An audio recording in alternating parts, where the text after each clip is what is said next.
Bəs sizcə deyildiyi kimi süni intellekt gələcəyin insanını işsiz qoya bilərmi?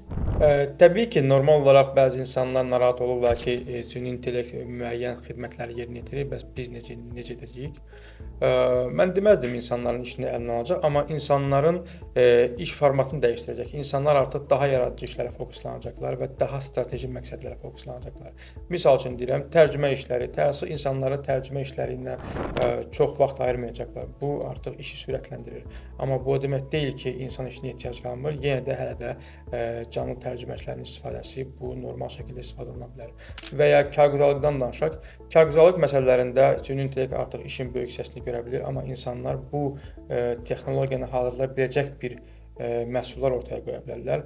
Bu da insanları sonda daha adekvat, daha maraqlı və daha yaradıcı işlərə fokus olmağa kömək edəcək. Yəni süni intellekt əslində işimizi əlimizdən almır, bizim işimizi sürətləndirir və bir də daha strateji məsələlərə fokus olmağa kömək edir.